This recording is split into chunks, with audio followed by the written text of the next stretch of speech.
Okay, well, I think this is live. I'll be right there with you. Just give me a second to check something because I haven't done this before. So let me see. Yes, I think this is live. Okay. Yes. All right.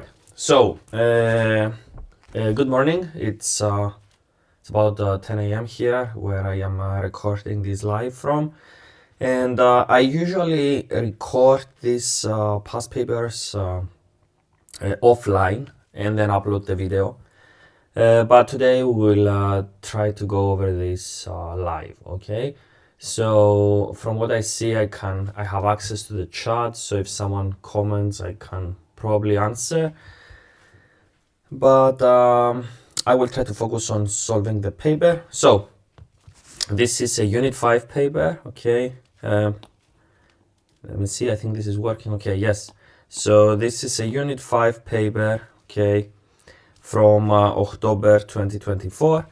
And we will just jump right in, okay? So, as I said many times in my videos, the rule of thumb is that a question that is a 1 mark question should take you about a minute, and a question that is 10 marks should take you about 10 minutes, and so on.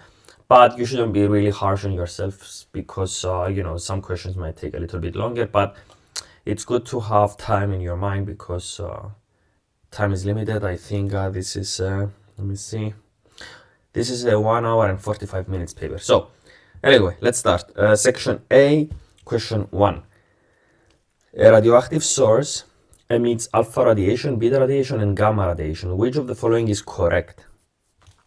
Alpha radiation is the most ionizing. Okay, this looks promising. Beta radiation is the least penetrating. This is not true because it penetrates quite a lot. Beta radiation is the most ionizing. This is not true because beta radiation, beta particles only have 1 electron. I mean, they are 1 electron pretty much, so that's not correct. Gamma radiation is the least penetrating, which is exactly the opposite of what's true, because gamma radiation is the most penetrating. So A is the right answer. Now, question 2. During an earthquake, steel frame buildings remove energy from the oscillation of the building. Which of the following is the reason for this? So A, steel is a ductile material, which means that you can stretch it, okay? Seems promising, okay? B, steel is an elastic material. Okay, yeah, it is kind of, but that's not the reason why energy is removed. Steel is a stiff material. It's definitely not a stiff material. And steel is a strong material. That's definitely not true. So A is the right answer, okay? Because ductile materials can be stretched, so during an earthquake, they don't make the building fall. So, question 3. I'm feeling a little bit nervous because I've never done this live, so I'm gonna have a sip of coffee, calm down, and continue. So,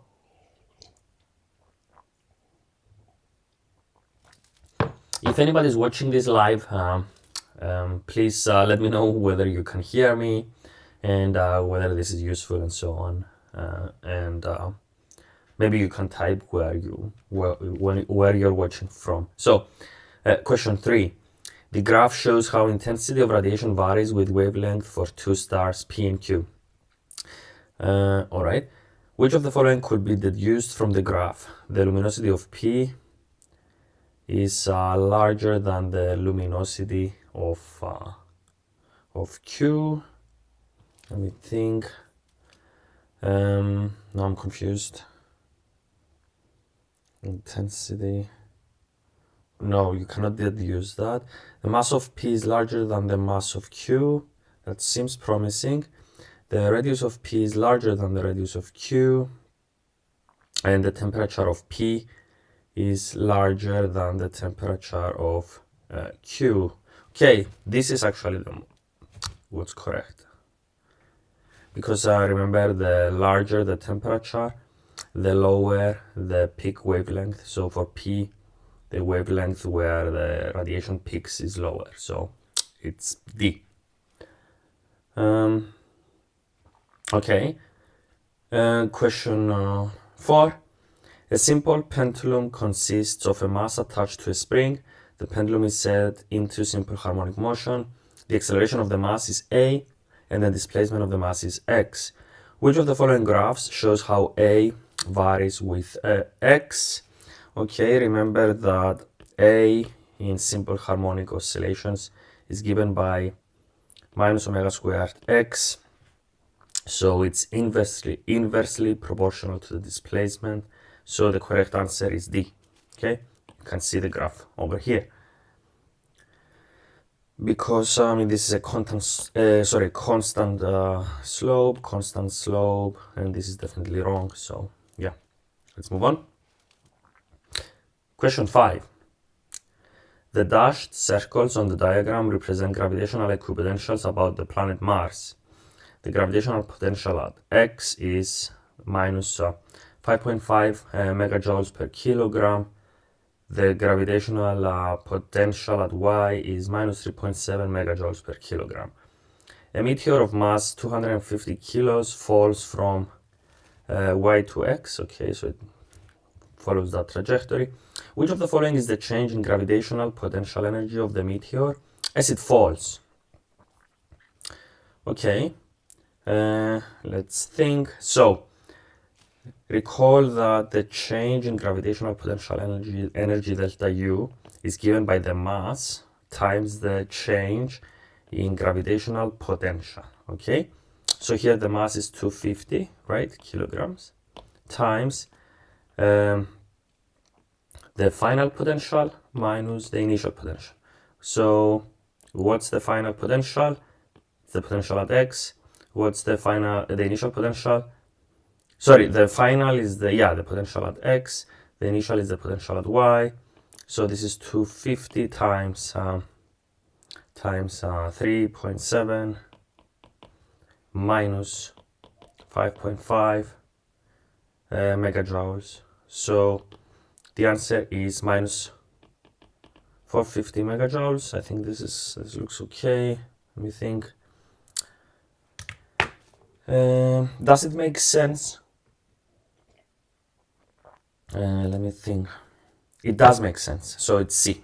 Okay, good. Question 6. A mass is hung on a spring. The mass is set into vertical oscillation with frequency of oscillation f. The mass on the spring is doubled. What is the new frequency of oscillation? So recall that for springs, the period is 2 pi square root of m over k. So the frequency is the inverse of that, right? So f is 1 over 2 pi square root of k over m. Okay, the new frequency then is going to be 1 over 2 pi, the square root of k, because the spring is the same, but the mass doubles, right? So this is the same as 1 over the square root of 2 times the initial frequency, right? Because we have this factor over here, this one. So what's the correct answer? B, right? Yes. Okay, moving on. The universe is currently expanding, but the ultimate fate of the universe is unknown. Different conditions would result in a different ultimate fate for the universe. Which row of the table correctly links a condition with the ultimate fate of the universe? Okay, let me see. So answer A says that the condition is that the density of the universe is equal to the critical density. If that's true, the ultimate fate will be that the universe eventually contracts. That's wrong, because if the density is equal to the critical density, the universe will be flat. Nothing will happen to it. B, density of universe is greater than the critical density. Universe eventually contracts. That's correct, because in that case there will be a lot of mass in the universe, which will eventually pull everything back together, and then we will have a contraction. So B is correct. I'm not going to read the other ones. Let's move on. Question 8. Epsilon in B is a main sequence star. Which row of the table gives a possible surface temperature and luminosity for epsilon in D? This looks like a trick question. Okay, they give us the luminosity over the luminosity of the sun, okay? And I guess here they try to make us think of the Hertzsprung-Russell diagram, so the HR diagram. This is a temperature that moves, that increases to the left, and this is the luminosity, okay? And the graph, for main sequence stars, the graph looks like this, okay? So, for example, if the surface density is low, like option A, then the luminosity will be low, okay? The luminosity of the sun is about here, okay? And the temperature of the sun is about 5,000 Kelvin, okay? This is a good thing to remember. So in that case, option A is definitely wrong. Option C is definitely wrong. Option D is also definitely wrong, because let me show you. If D was correct, okay, so let's say that we are here, then the luminosity will be much higher than the luminosity of the sun, not just 0.014. So the only plausible answer here is B, okay? Because we call that for the sun, the surface temperature is about 5,000. I think it's more. I should remember this by heart, but okay, let's call it 5,500 Kelvin, something like that. So if the surface temperature is lower than that, then the luminosity will be lower. So B is correct. So cheers, by the way. I'm having my coffee. So okay. Questions 9 and 10 refer to the following information. The graph shows how the force F varies with time t for an object performing simple harmonic motion. Okay. 4 graphs of different quantities plotted against time for the same period of time are shown below. The scale of the axis is the same for each graph. Okay. Which graph, question 9, which graph shows how the displacement of the object varies with t? Okay, remember that force in simple harmonic motion is inversely proportional to the displacement, okay? So the graph of x will be the negative of the force graph, so it will be something like this, right? The opposite. So which is the correct answer? D, right? Let me erase that. Okay. I don't see anybody in the chat. It would be really useful to know if things look okay and so on. So anyway, question 10. Which graph shows how the velocity of the object varies with t? Okay, so if this is the displacement, d, then we are left with really just 3 options, because the velocity is dx over dt, okay? So if you go, let me think. So over here on d, the derivative shows that, the slope of the first derivative of the displacement is negative, okay? So the only real option we have is B. I hope this makes sense, okay? Because yeah, C starts with a positive velocity. That's not true, because we are starting with a negative velocity, and A is just the force. So that's totally wrong, and that's wrong as well. Okay. All right, section A is done. That's a good start, I hope. Let's move to part B, section B. So helium gas can be used to fill balloons. A cylinder of helium gas contains 1.2 times 10 to the 24 molecules. The temperature of the gas is 293 Kelvin. Calculate the internal energy of the helium gas. Okay, let's call the internal energy U, and let's think about it. If we only had one helium molecule, its energy would be 3/2 kT. And let me go to the back of the paper and see what kind of formulas they give you. So where are we? So that's unit 2, unit 4, unit 5, thermodynamics. Okay, so the only thing they give you is this, okay, which we already used. So for one molecule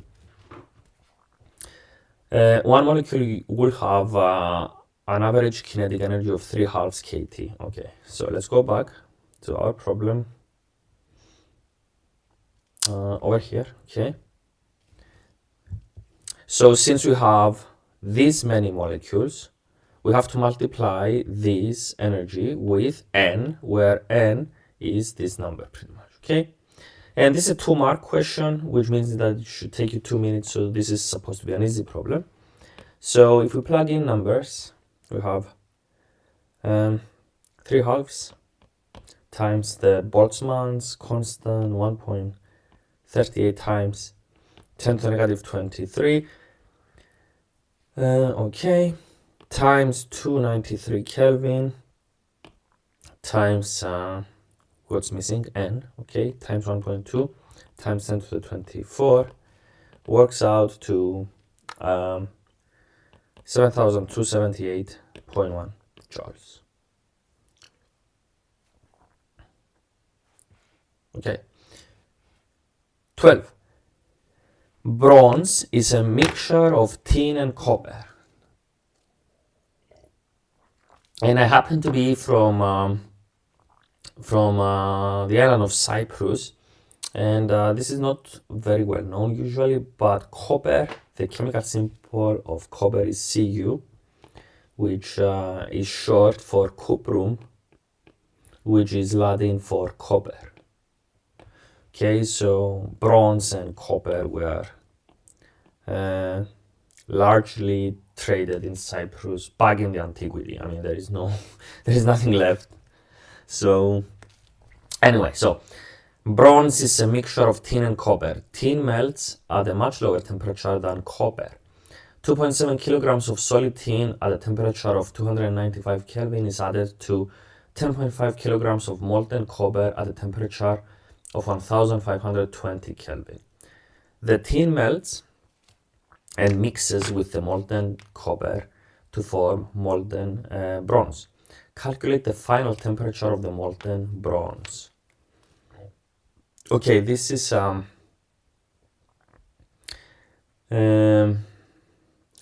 complicated problem.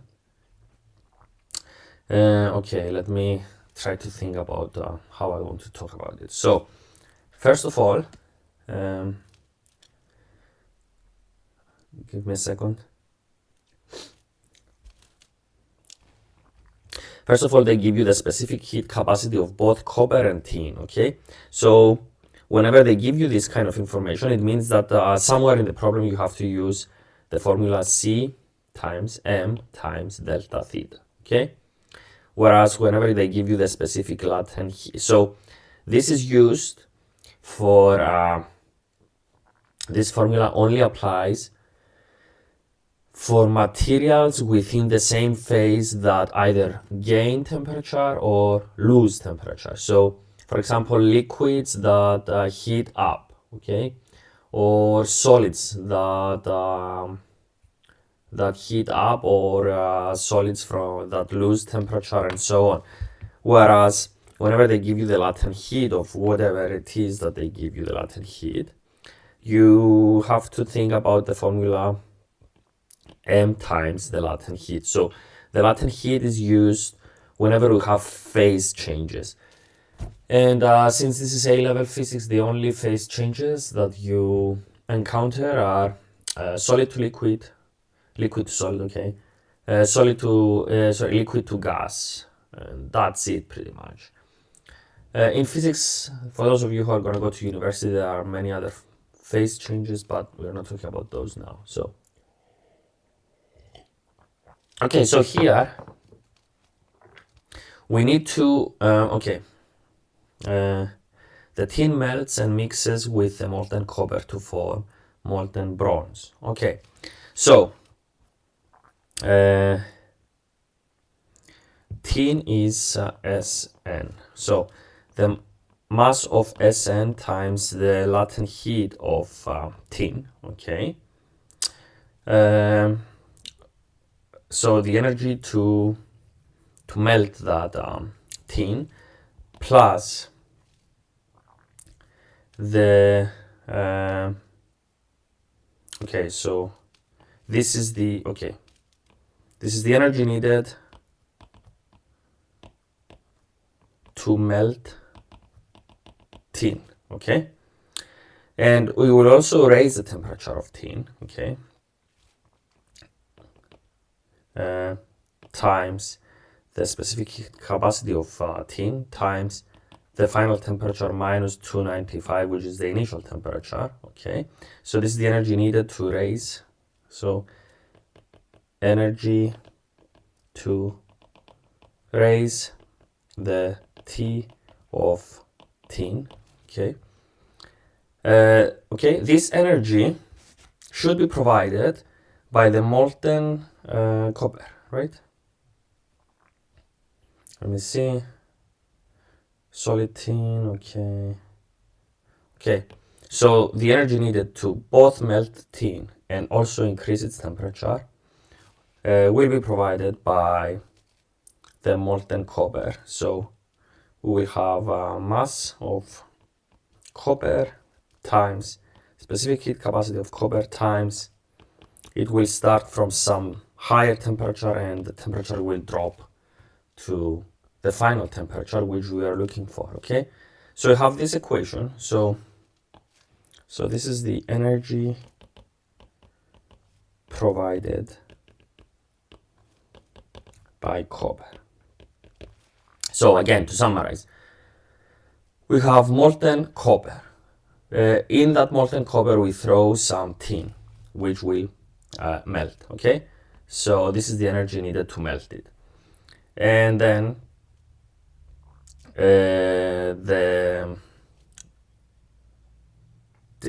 yes, okay, and then the temperature once it's melted, you're gonna have molten tin.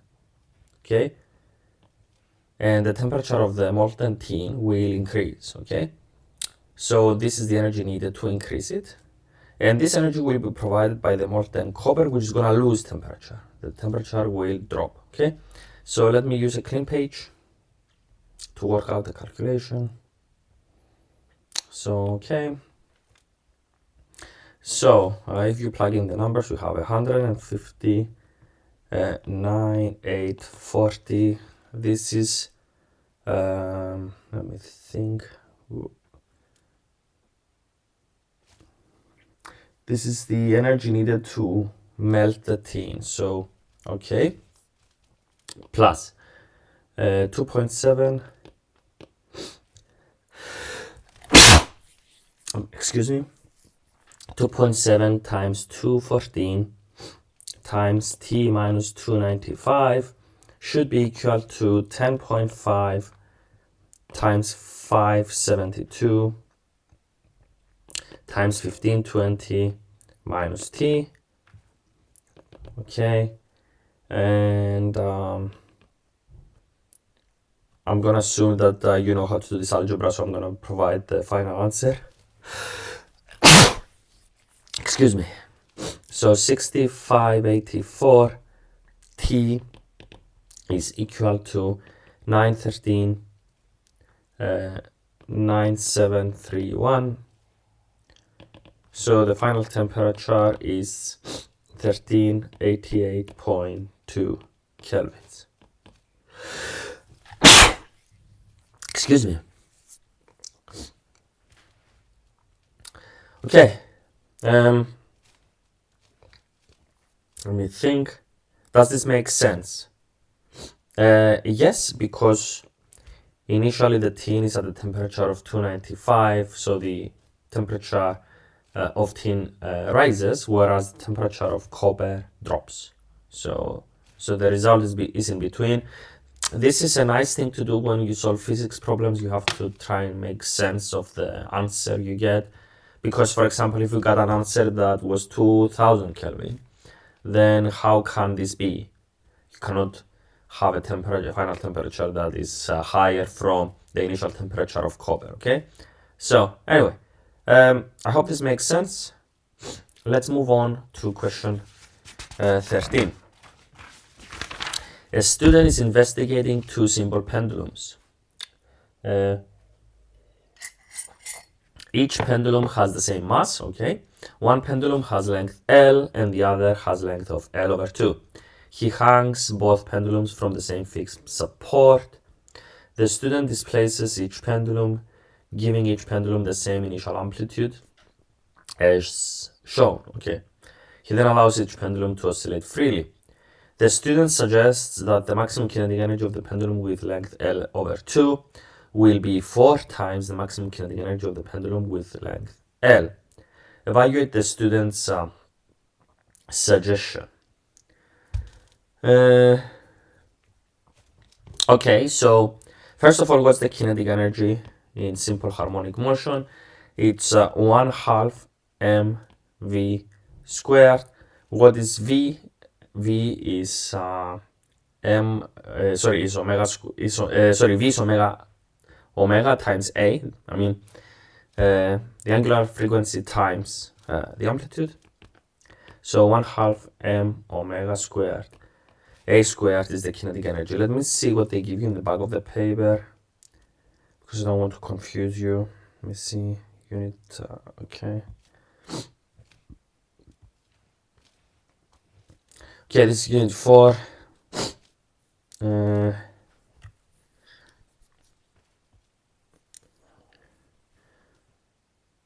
Sorry, we are working with unit 5. I'm so silly, I'm sorry.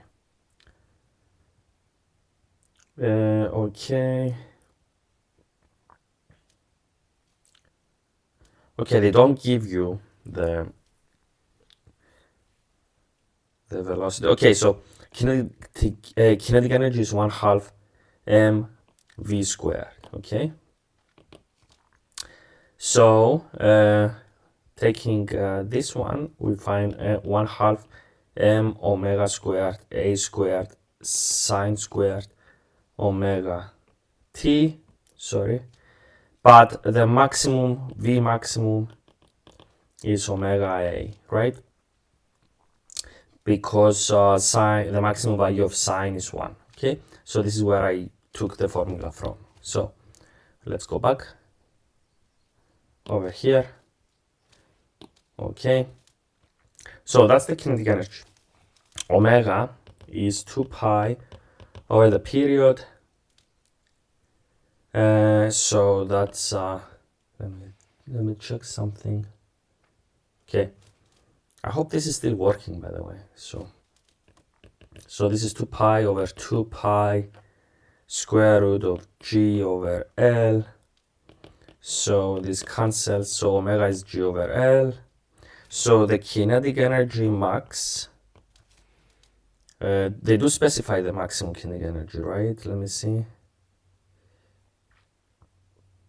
Yeah, maximum kinetic energy. So to find the maximum kinetic energy, you use the maximum velocity, which is omega a. So yeah, we were correct.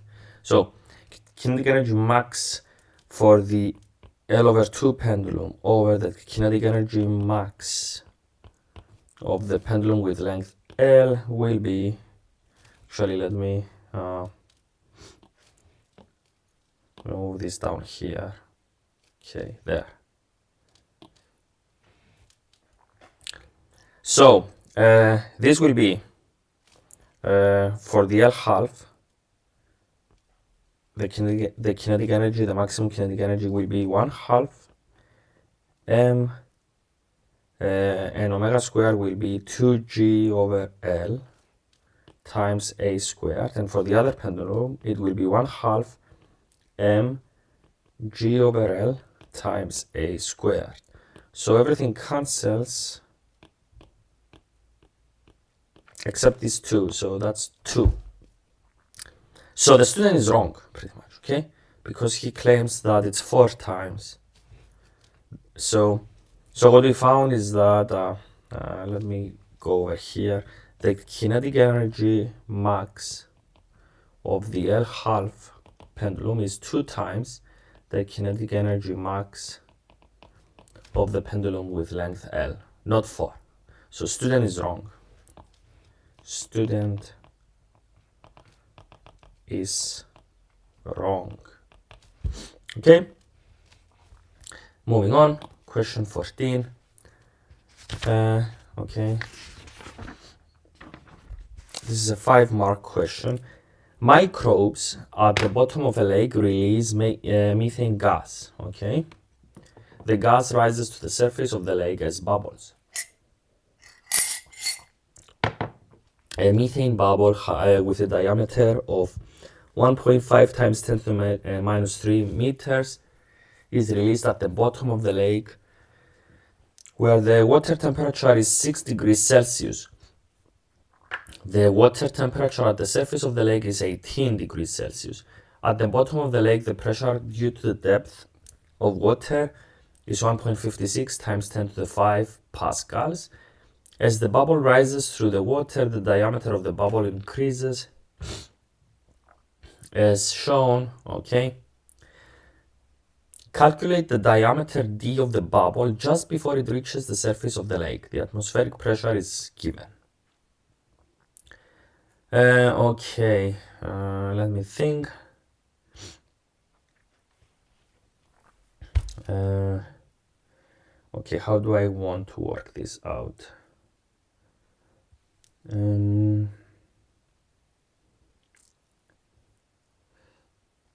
Now I'm a little bit confused. I'm sorry.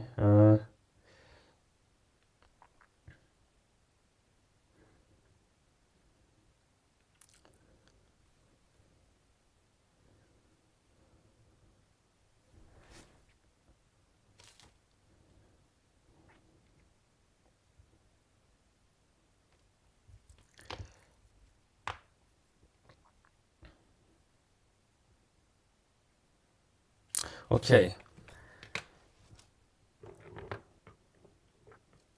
Is released at the bottom. The water temperature at the surface of the lake is 18 degrees.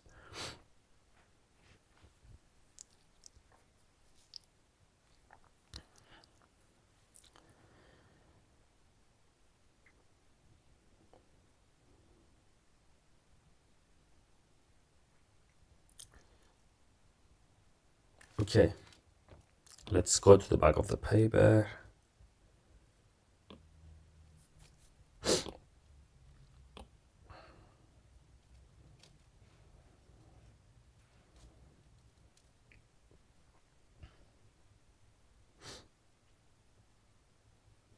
Okay, we somehow have to use the ideal gas equation. So PV is nKT. Okay, so the first step, okay, now I have an idea. So the first step is to find how many methane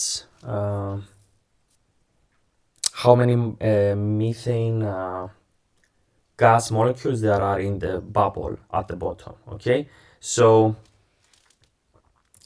PV is nKT.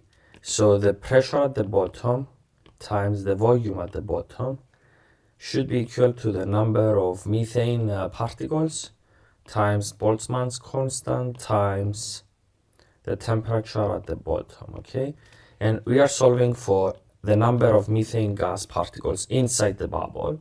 So this is equal to P at the bottom times V at the bottom over K Boltzmann times temperature at the bottom. What's the pressure at the bottom? It should be equal to the atmospheric pressure, remember, because this is in a lake. So to calculate the pressure, you need to account for the atmospheric pressure, okay, plus plus the pressure due to the depth inside the water, which is given. Okay, there it is over there. So P atmospheric plus P at the bottom times V bottom over KB times TB. Okay. So if we plug everything in, we have 1.56 plus 1.02, that's 2.58. Remember, 1 Pascal is 1 Newton per square meter, so we can just use the units as they are given. So times 10 to the 5 times, what's the volume of a sphere? 4/3 pi times, they give us the diameter, so we have to divide by 2, 1.5 times 10 to the negative 3 over 2 cubed, sorry, over 1.38 times 10 to the negative 23. And the temperature at the bottom is given as 6 degrees Celsius. And remember, whenever we work with gases and thermodynamics and all these things, please guys convert to Kelvin. How do we do that? By adding 273, so 279 Kelvin. So the number of particles inside the bubble is 1.18 times 10 to the 17. Okay, this is a pure number, no units, because this is the number of particles. Okay, let me use a clean page to continue the problem and finish it. So now at the surface, P at the surface times V at the surface is equal to the number of gas particles inside the bubble times K Boltzmann times T at the surface. And now we are interested in the volume at the surface. So this is going to be equal to N KB TS, and then the pressure at the surface. What's the pressure at the surface? Just the atmospheric pressure.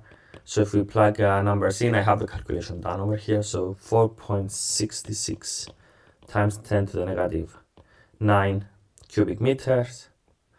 But we need to find the diameter. So that's 4/3 pi r cubed is equal to 4.66 times 10 to the negative 9.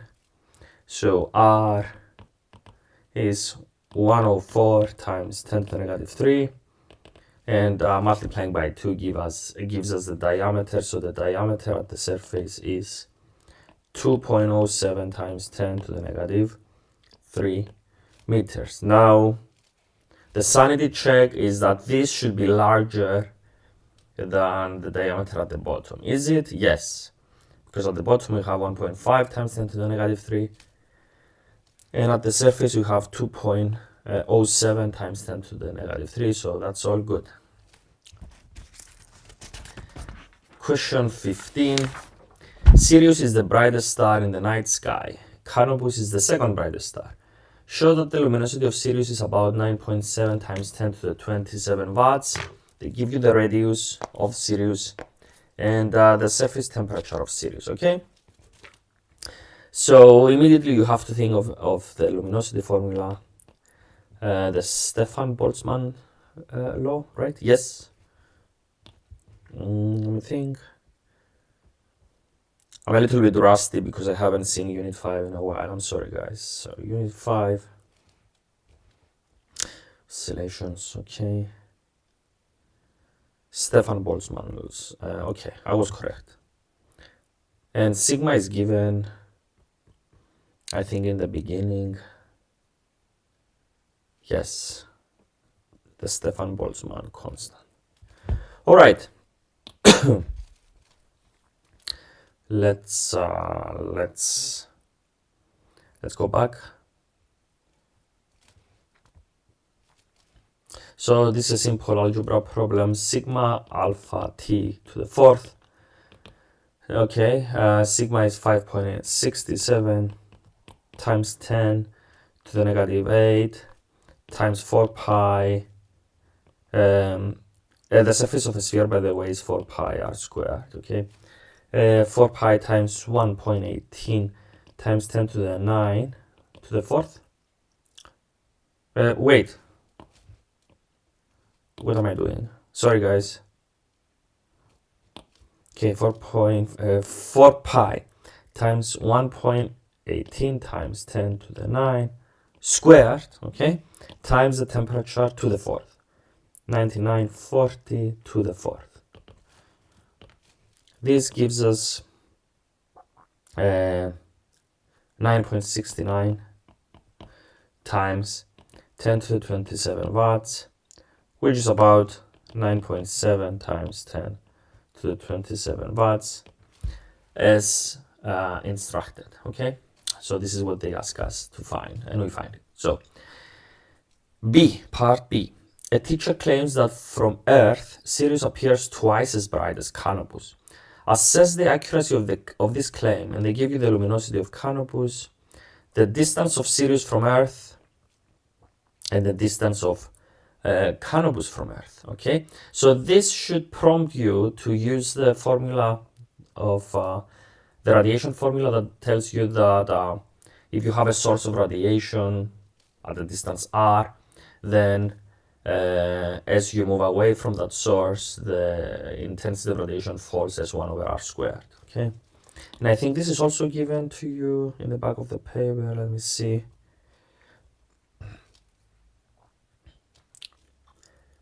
Is it given? It's given, yeah. It's over here, intensity of radiation. All right, that's good. Where were we? Here, okay, close that. So the intensity of radiation from Sirius is the luminosity of Sirius over 4 pi, the distance from Sirius squared. So 9.69 times 10 to the 27 over 4 pi, 8.15 times 10 to the 16 squared gives us 1.16 times 10 to the negative 7 watts per meter squared. And from Canopus, we have L of Canopus over 4 pi and the distance squared from Canopus. And I'm not going to plug in numbers, I'm going to provide the final result. So 3.82 times 10 to the negative 8 watts per meter squared. And if we divide them, we find 303. So the teacher is wrong. Let's write it with red. So teacher is wrong.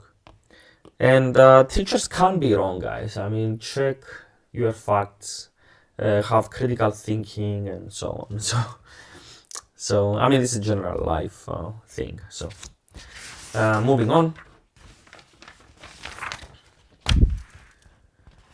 Question 16. So the diagram shows some equipment that could be used to calibrate a thermistor. So they show an ohm meter, a thermistor, and a beaker of water, and a tripod. Describe a method a student could use to obtain a calibration curve for the thermistor from 0 degrees Celsius to 100 degrees Celsius. You should identify any extra equipment that would be needed. Okay, so this is a long writing problem with 6 marks. So in general, you have to raise about 6 points that prove a statement or describe a statement and so on. So the first thing we can say is that the thermistor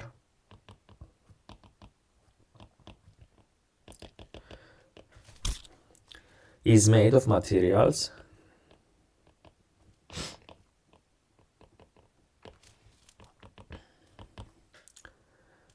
usually semiconducting that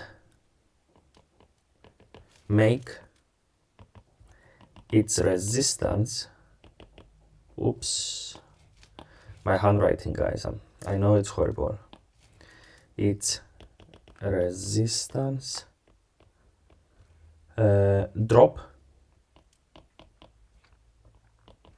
as the temperature increases.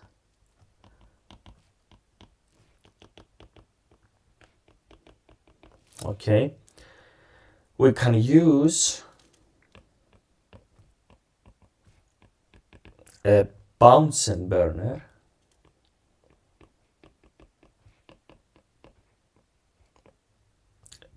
a steering rod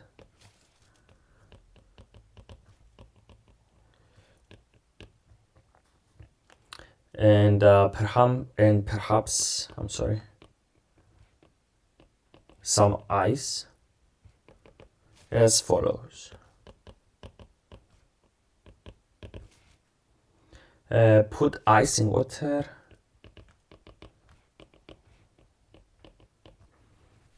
and stir to ensure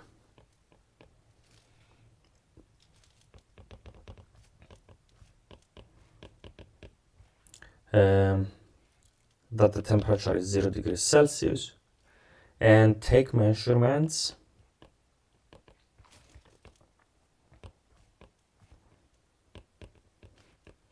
of R, the resistance of the thermistor, using the ohm meter.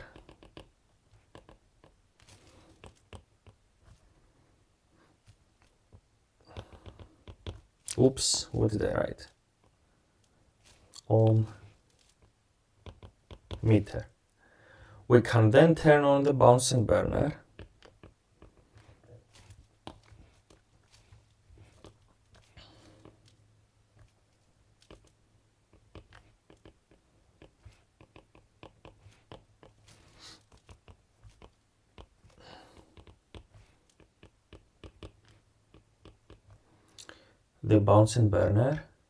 and gradually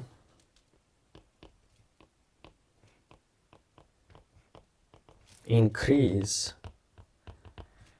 T, okay, the temperature of water in the beaker. Okay, we'll need a clean page again. Okay, every 5 degrees Celsius we can take a measurement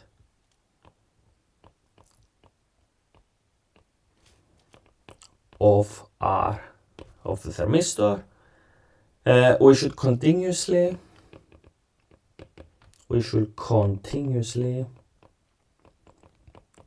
stir water to get homogeneous temperatures.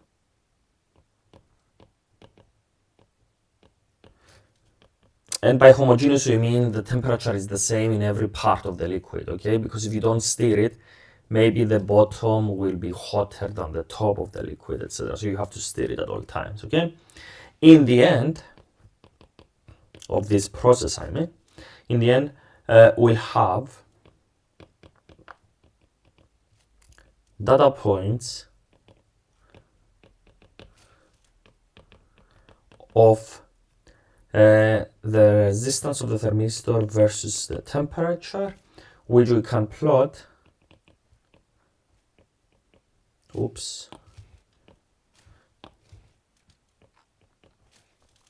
We can plot and uncover an exponential relationship.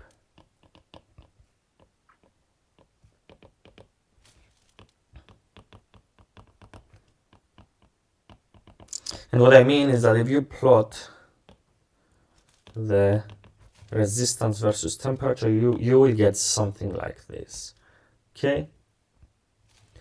And in all this process, I forgot to mention that, okay, let's put it down here. We will also, need a thermometer, okay? A thermometer to measure T. All right, I guess that's small detail is probably the most important part of this problem. Let me check. We are left with how many questions? So,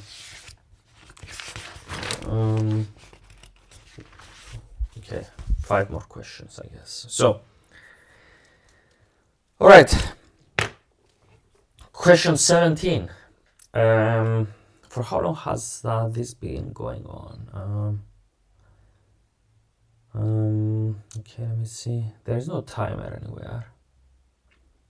Yeah, 50 minutes so far. Okay. Arcturus is a red giant star. When the spectrum of radiation received from Arcturus is analyzed, the spectrum is found to be shifted compared with the radiation received from the Sun. Part of the spectra of radiation from Arcturus and the Sun is shown. Okay. Explain why the spectrum of radiation received from Arcturus is shifted as shown. So, okay, so let's see.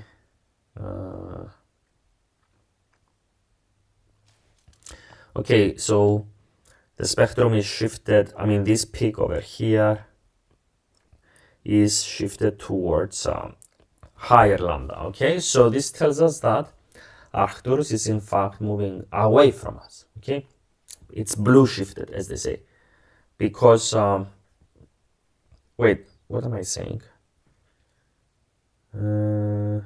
It's red shifted. I'm sorry, did I say blue? Let me think. Yes. Wait.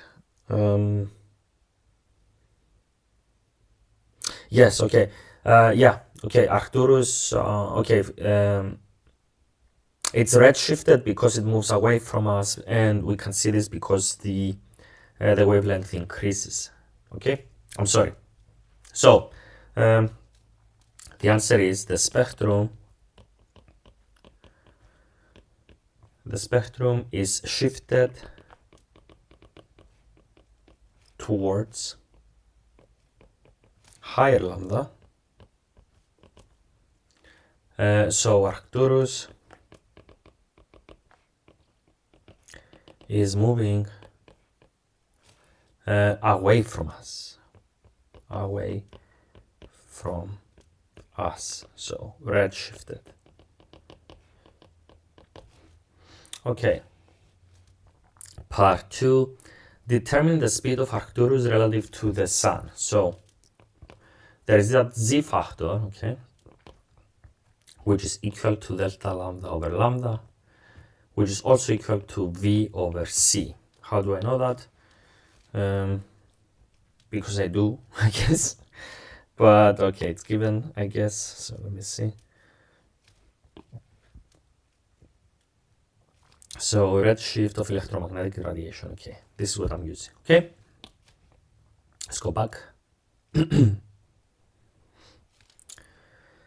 All right, so V is C times, what's delta lambda?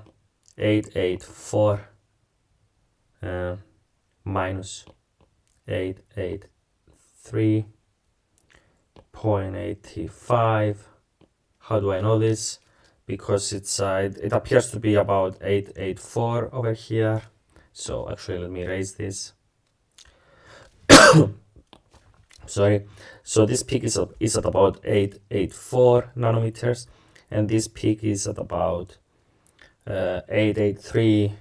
What did I write there? 0.85, because this is 884. So this is about, this distance is about 0.15. Okay. So okay, what's the initial lambda? The unshifted one is 883.85. Okay, so in the denominator we use the unshifted one, so the one of the Sun. Okay. Okay, and if we do this calculation, we find 50,914 meters per second. Okay. Part B. When light from galaxies is analyzed, a shift towards greater wavelengths in the spectral radiation is observed. Describe how astronomers use a knowledge of these shifts to determine the distances to galaxies. Okay, so using the redshift, we can calculate the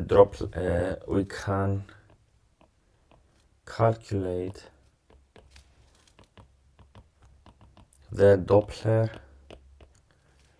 factor z equal to delta lambda over lambda, which equals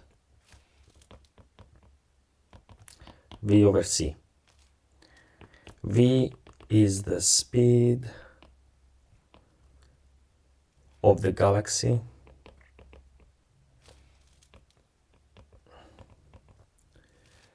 as it moves away from us.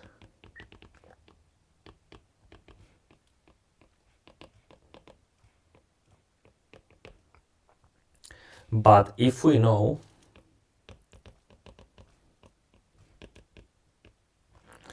the Doppler constant h naught,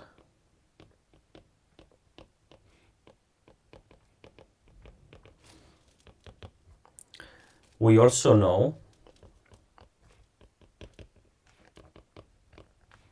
that the velocity is equal to h naught times the distance, okay?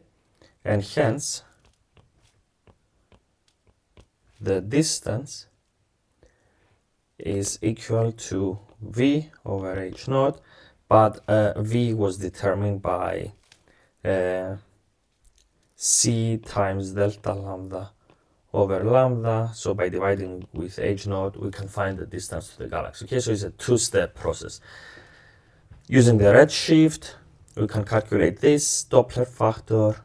If we know the Doppler factor, we know the velocity, okay? And if we know the velocity and the Hubble constant, h naught, we can find the distance pretty much, okay? And this is the answer. Okay, next question. Okay, 18. In the 17th century, Galileo observed the planet Jupiter through a telescope and discovered a number of moons orbiting this planet, which is kind of crazy if you think about it. I mean, this was like, in the 1600s, so 400 years ago. Wow. So, Galileo made observations of the movement of these moons for 8 days. The largest moon is Ganymede. Deduce whether 8 days will have been enough time for Galileo to be sure that Ganymede was orbiting Jupiter. The radius of orbit of Ganymede is 1.07 times 10 to the 9. The mass of Jupiter is 1.9 times 10 to the 27. That's about 1,000 times heavier than the Earth, by the way. Sorry. And they give us that one day is 8.64 times 10 to the 4 seconds. So they give us a day in seconds. Okay. How would they think about this problem? So there are a couple of ways, I guess. But I guess the most reliable is that, okay, we can use this is kind of like the Kepler laws, I guess.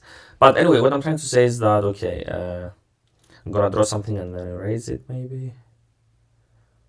Let me think. Yeah. So this is your Jupiter and this is Ganymede, I guess. So Ganymede goes around Jupiter. So it undergoes circular motion, which means that there is a centripetal force that allows it to undergo this motion. So what's that force that allows it to go in circular motion? It's the gravity, right? Okay, from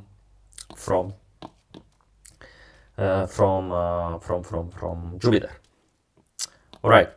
So gravitational force is equal to m omega squared times the radius of orbit, okay, of Ganymede. What's the gravitational force? Is g times the mass of Jupiter times the mass of Ganymede. So this is the mass of Ganymede over r squared, and this is equal to m of Ganymede times omega squared times r. this cancels. And if we solve for what are they asking us to find? The period. So okay, so omega is 2 pi over the period. So if we plug in, we find so g times m over r cubed is equal to 4 pi squared over t squared. So t squared is 4 pi squared r cubed over g times m. Okay, and this mass is the mass of Jupiter. Okay, so t squared, I keep it like that so that I don't get confused with square roots and such. By the way, a nice thing to remember is that pi squared is about 9.81. Okay, so it's about equal to the value of g. Okay, so anyway, don't know if you will ever use that, but okay, it's good to know. So tau squared, the period squared, is 3.82 times 10 to the 11 seconds. So the period is 617,754.4 seconds. So the period is 7.15 days. So 8 days are enough. Okay, so 8 days are enough, and we knocked out question A. Let's go to part B. Show that the gravitational field strength at the surface of Ganymede is about 1.4 newtons per kilogram. They give you the radius of Ganymede and the mass of Ganymede. So this is a simple application of G. So G is G. So small g is equal to the gravitational constant G, the big G, times the mass of Ganymede over the radius squared of Ganymede. So if we plug the numbers in, we find 1.42 times 10. Oops, 1.42 newtons per kilogram. Okay, which is about 1.4 newtons per kilogram. So we are correct. And part 2, the radius of Ganymede is about 50% larger than the radius of the Earth's moon. Explain what can be deduced about the mass of the Earth's moon from this information. The gravitational field strength at the surface of the Earth's moon is similar to the gravitational field strength at the surface of Ganymede. Alright, so the G of the moon is equal to the G of Ganymede, is what they tell us, okay, about equal. What is G is G m of the moon over the radius squared of the moon. And this is, let me think, so 50% larger means, okay, what does it mean? If the radius of the moon is r, the radius of Ganymede is r plus 50% of r, so plus r over 2, so the radius of Ganymede is 3 times r over 2. Okay, where r, this r is the radius of the moon. Okay, so G times m of the moon over r squared is equal to G times m of Ganymede over 3r squared. So 3 over 2 squared becomes 9, r squared over 4. So r squared cancel, G cancels. So what we find is that the mass of the moon is 0.44 the mass of Ganymede. Okay, so what we find by this is that the moon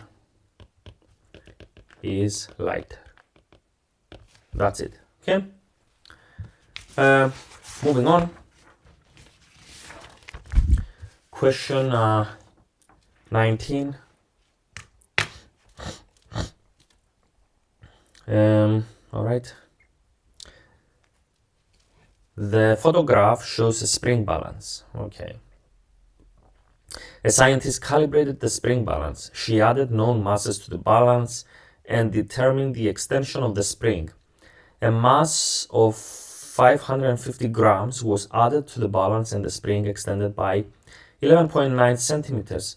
Show that the stiffness of the spring is about 45 newtons per meter. So, if this is a spring, okay, and we hang some mass,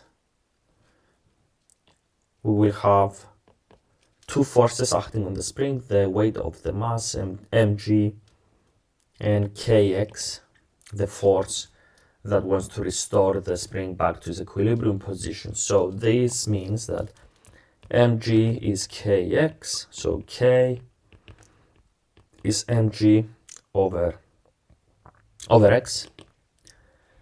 M is 0.55 kilograms times 9.81 over x. It's in centimeters, so we have to convert to meters. 0.119. Okay, so k is 45.34 newtons per meter, which is about 45 newtons per meter, and that's the answer. Part 2. The spring balance can be used to determine the mass of a small animal without causing harm to the animal. Okay, and they show a scientist there, I don't know, holding a spring and something is attached there. So the animal is placed in a bag. The bag is hung from the spring balance as shown. The spring extended by 5.8 centimeters when the bag with the animal was hung from the spring balance. When the mass of the animal was being determined, the bag started to oscillate with simple harmonic motion. Calculate the frequency of oscillation of the bag. Okay, first of all, we have to find the mass of the animal. They give us, we know k. Again, we're going to use mg equal to kx. So the mass is k times x over g. K is 45.34. X is 0.058 meters over 9.81. So the mass of the animal is just 268. Actually, let's use kilograms, 0.27 kilograms. Okay. Now the period of oscillations is just, for a spring, 2 pi times the square root of m over k. So that's 2 pi times 0.27 over 45.34, which is 0.48 seconds for the period of oscillations. Simple as that. When the mass of one animal was being determined, the amplitude of oscillation of the bag was observed to increase to a large value. Explain this observation. So this is a resonance, simple as that. So a resonance occurred.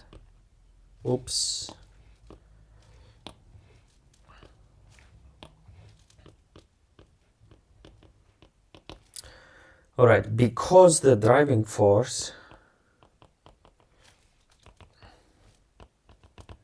and the driving force here is the weight of the animal.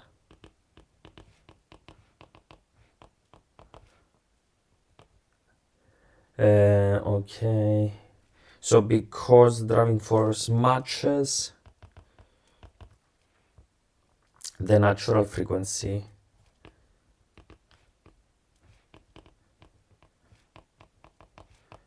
of the system. Okay.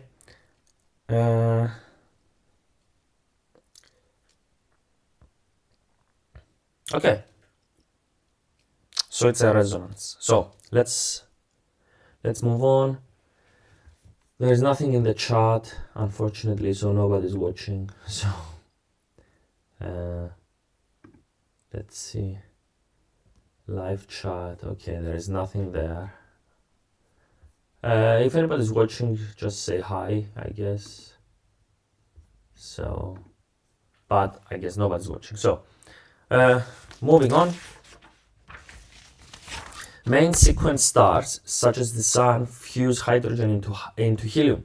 The Sun emits radiation with a peak intensity at a frequency of 6.1 times 10 to the 14 Hertz. Show that the surface temperature of the Sun is about 6,000 Kelvin. So here we need to use the, what's the guy's name? I forgot. Let me check. This guy, Wien's law. Okay. So let's go back. Let's go back here. Okay. Show that the surface temperature of the Sun is about 6,000 Kelvin. Remember earlier in the paper I said that the surface temperature of the Sun is 5,500 Kelvin, so I was 500 Kelvin degrees off. So the max lambda times T is 2.983 times 10 to the negative 3 meters Kelvin. So T is 2.983 times 10 to the negative 3 over lambda max. Let me think. I feel like I made a mistake. Okay, we will also need that the speed of light is equal to lambda times the frequency, because they give us the frequency, okay? So 2.98 times 10 to the negative 3 over lambda max is C, which is 3 times 10 to the 8, and then F goes to the numerator, so 6.1 times 10 to the 14. This works out to 6,065.4 Kelvin, which is about 6,000 Kelvin, so verified. Good. Part 2, the Hertzsprung-Russell diagram below is incomplete. Label the position of the Sun on the diagram with a cross and an S. Okay, so the luminosity of the Sun is 1, right? And remember that the temperature increases to the left, so let's assume that, okay, so I can use a ruler, by the way, so let me find the tool. Okay, this one.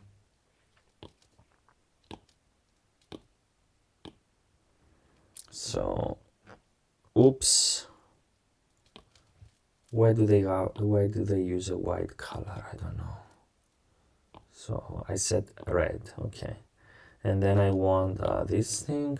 So why does it not? Okay, here. Oops. So okay, this is something like a straight line, and 6,000 is there. So this is the position of the Sun. Okay. All right. We did part 2. Let's go to part 3. Add to the diagram to indicate the areas where the following stars are located. Main sequence stars. So these are along this diagonal over here. Okay. So this is these are main sequence stars. Red giant stars will have a high luminosity but a very low temperature, so they will be over here. So somewhere here. Red giants. And then white dwarfs will have really high surface temperature but very low luminosity, so they will be over here. So these are your white dwarfs. And I guess you have to use A, B, C. So this is A, this is B, this is C. All right. Long writing problem. Okay, I really don't like those. I don't know if you figured this out. So, explain the conditions that were required to bring about and maintain fusion in the core of the sun.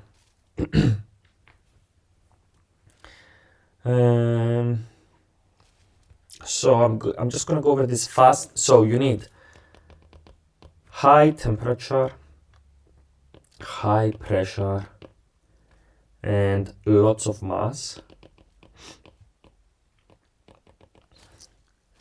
Okay, this leads to gravity pulls the gas together,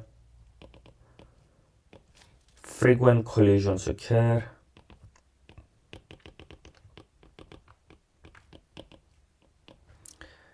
and also as T increases,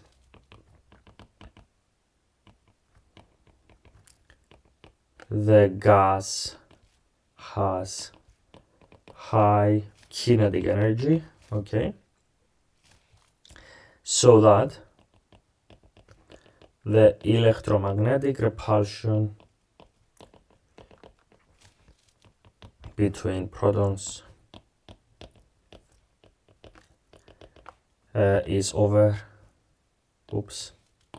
can be overcome,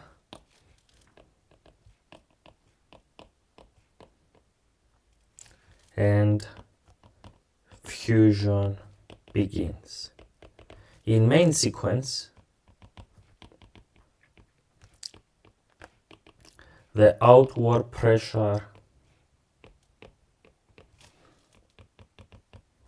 from fusion balances the gravitational pull. Okay, and that's the answer. And let's move to the next question, which I think is the last. Yes, okay. To question 21. In 2023, scientists made a previously unknown isotope of uranium. This isotope, uranium-241, is very unstable and decays to an isotope of neptunium via Vita minus decay. Complete the nuclear equation for the decay of uranium-241. Okay, so Vita decay does not alter the mass number. So neptunium is 241. The Vita particle has a mass number of 0 and a charge of -1, so neptunium has to have 93 protons, because 93 minus 1 is 92. So this and that are equal, and then this and these two are equal. Okay, and that's the answer. Part 2. The mass of a nucleus of uranium-241 is 241.06033 atomic mass units. And I remind you here that the mass of any nucleus is approximately equal to its mass number in atomic units. So I'm trying to say that carbon-12 has a mass of 12 atomic mass units. Then oxygen-16 has a mass of about 16 atomic mass units, and so on and so forth. Now, show that the binding energy of a nucleus of uranium-241 is about 3 times 10 to the minus 10 joules, and they give you the mass of the neutron. So the binding energy, I'm not sure whether this is given to you. So the binding energy is I kept saying the atomic mass number. Wait. I think I made a mistake. So I was saying that the mass of any nucleus is equal to its mass number in atomic mass units. That's the correct one. I think I said something else. So anyway, the binding energy is given as Z, the number of protons, times the mass of the protons, plus N, the number of neutrons, times the mass of the neutrons, minus the mass of uranium in this case, okay, times C squared. I don't know if this is given to you. Let me check. Unit 5, astrophysics, simple harmonic. Okay, it's actually not given to you, so you have to remember this, guys, okay? So binding energy is the number of protons plus the number of neutrons in a nucleus minus its mass number times C squared, okay?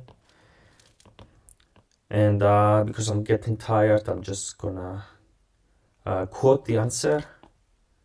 So, okay, in this case, you will have to say Z is 92 times the mass of a proton, 1.67 times 10 to the minus 27. It's actually given to you if you go back to this constants. So proton mass, it's given, okay? You have to remember that. So let's go back.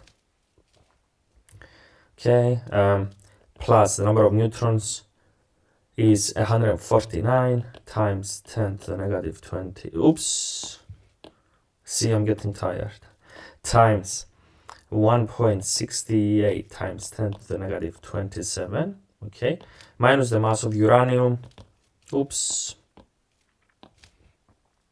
Which is 241.06033 times 1.66 times 10 to the 27 times C squared, 3 times 10 to the 8 squared. How do I know that this is 1U? This is actually given. So I think it's given. I don't see it. Let me see. Yes, unified atomic mass unit over there. Okay. Let's go back. So now I'm going to quote the answer, which is 3.42 times 10 to the negative 10 joules, which is about 3 times 10 to the negative 10 joules. Okay. Calculate the binding energy per nucleon of uranium-241 in MeVs. Okay, so this is simple. So B over A, B over A is 3.42 times 10 to the negative 10 over 241 gives 1.40. Something's wrong. Something bothers me. Where's my calculator?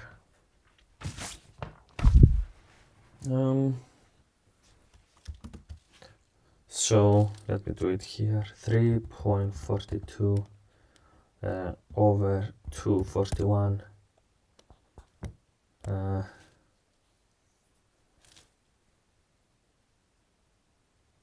So it's 1.4 times 10 to the negative 8 joules.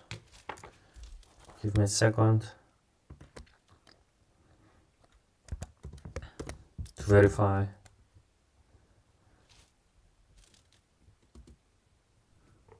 Okay. To the negative 12, I'm sorry.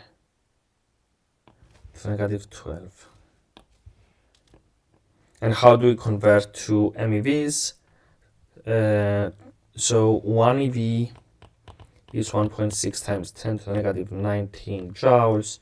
So if we use that, we find that B over A is 8.87 MeVs. Okay? And the rule of thumb is that the binding energy per nucleon for any nucleus in nature is between 0.5 to, say, 10 MeVs per nucleon. Okay? So that's a good thing to remember. All right. Okay. All right. So, and the last part. Is this still recording? Yes. Nobody in the live chat, so let's move on. The half-life of uranium-241 is 40 minutes. The half-life of uranium-242 is 17 minutes. Initially, a sample has the same number of uranium-241 atoms as uranium-242 atoms. The sample is left for a time of 30 minutes. Deduce whether the number of uranium-241 atoms will now be twice the number of uranium-242.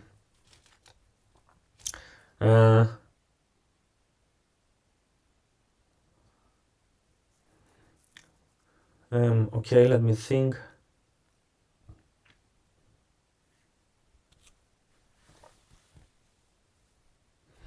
All right, so we're given the half-life, okay?